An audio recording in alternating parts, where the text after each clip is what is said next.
This Dallas Cowboys star wears high heels. Taking a shot, Austin deep. And every day is game day for Charlotte Jones Anderson, who is in charge of one of the most recognizable brands in the world. She says her strategy is simple. Don't mess it up. Try to do all that you can to make it bigger and better, and we think we've been pretty successful so far. Well, I think she's kind of the rock behind a lot of what this team does. But this is not her first rodeo. In 1997, she launched the Thanksgiving Day halftime extravaganza for the Cowboys that kicks off the Salvation Army Kettle Drive.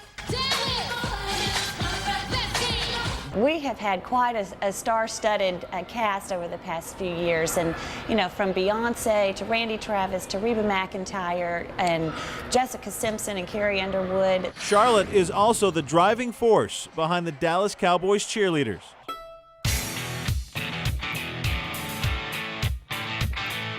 They truly are our goodwill ambassadors. It's a chance for us to take an entity within the Cowboys and go beyond where we normally go, to people that can't come here into this building or into this city to see us. But Charlotte's baby is the new Cowboy Stadium. We just wanted to make sure that it was something that people had not experienced before and really felt refined. When you walk into the new Cowboy Stadium, you can't help but notice the design. From the seats to the ceiling, Charlotte had her hand in every phase of the design.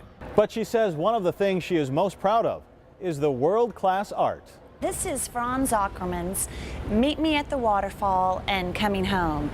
And this is an amazing piece. I think you really get a sense of being able to use the massive spaces that are here for something as unique as a piece of art is pretty revolutionary. As Charlotte builds her legacy at the new stadium, she still has a soft spot in her heart for the old one.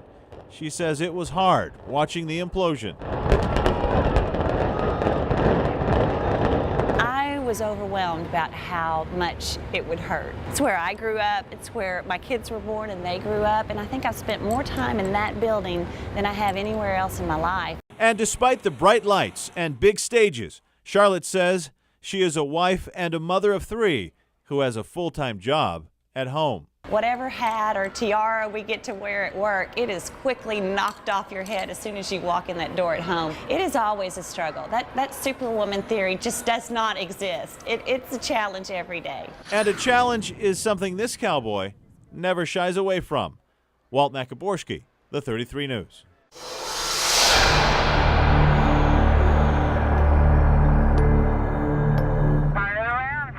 Baby, I'm Hispanic, black hair, brown eyes, 38D, 589. Oh, baby. Truckers call them commercial company prostitutes who work Dallas truck stops selling sex in moving motels. 5'8.5", 38D, black hair, brown eyes, short red dress, come on. It is a risky lifestyle where each new trick opens the door to danger. DPD, what am I going to cross? They get you out there on the street. This Army understands that threat. Each month, Dallas police and Dallas County deputies roll in as part of New Life Opportunities, a program to help prostitutes leave the mean streets behind. Let me wipe your tears. Come on. It's going to be all right.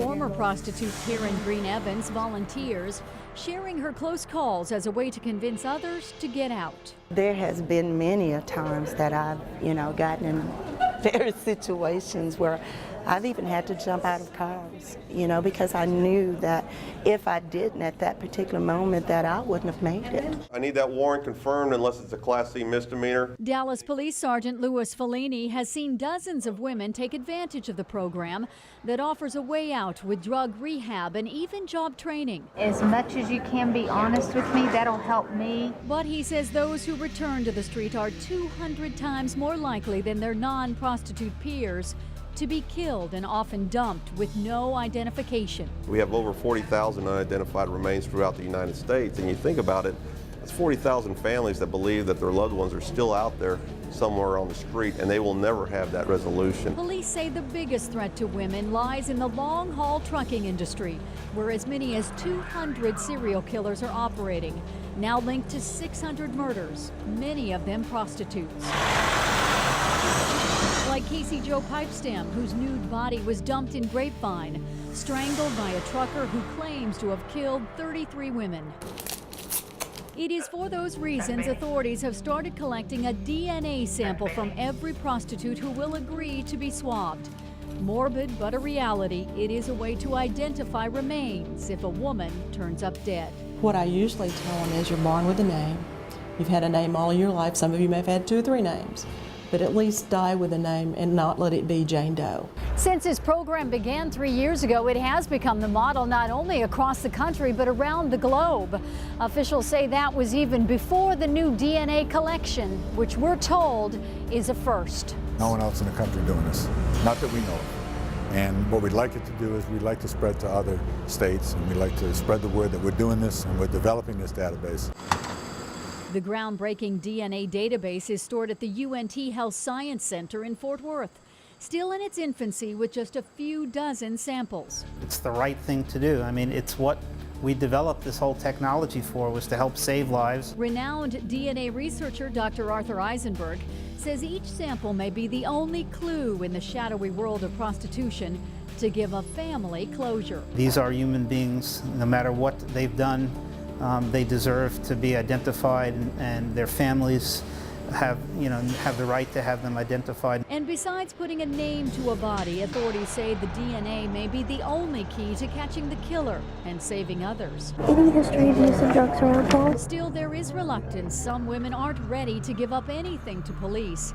But Kiki says she will, to spare her family from not knowing. My mama, she would have been crazy. They would have been upset because I'm the only girl out of 2 boys. So, and then I have a daughter, so they would be real hurt and crushed. But just like some of the women choose jail instead of a fresh start, some too refuse to give up DNA, knowing the grim reality that if fate takes a violent turn, they could forever be Jane Doe. Dawn Tongish, the 33 News. 16-year-old model Kiera Riley walks into a Dallas studio alone. Hi everyone, I'm Kiera. I'm here. She is soon greeted by a fashion force. Today, I mean, we have 8 people here. That's about half the number of people you would have on a photo shoot for one of the major companies in Dallas like JCPenney or Neiman Marcus. But the goal for this fashion shoot is like any other, perfection. It's a lot of work. I mean, people say we just wake up like this. It's not like that at all. The barest of professional makeup jobs can take half an hour. They would probably like you to take 15 minutes.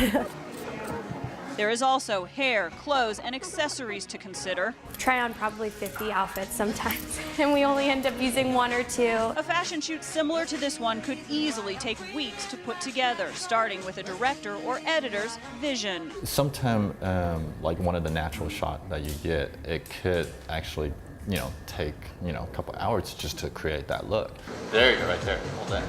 Celebrities, models, and magazine cover girls are seen as the standard of beauty for women today, but many of us often lose sight of the time, the experts, and the airbrushing that combine to create flawless. I think we know, but I think for someone to actually see it is different than knowing about it. So that's what we're doing. Although Kiera is a 6-foot teenager who is stunning without a stitch of makeup, this time a little more intense. She is transformed 1 hour and an entire team later. Keep the chin down and then turn slowly, right there. And to drive home the point of what is created, here is someone you see most every night. Again, the before and after could be called staggering. I think we've lost sight of all the stuff that goes into it. John Klutz owns the Klutz Agency, a Dallas modeling agency. He says in the 1950s, for example, modeling was highly posed and women could easily see that. But now our far more natural lifestyle can create pressure on women who feel they must compete. It's kind of hard to judge what's real and what's been photoshopped. Makeup artist April Ruiz sees it all the time. Women who want her to create looks for them that can't be created without computer altering. In this world, no one's perfect. The professionals say we would all be well served to remember that. And John Klutz has one more tip.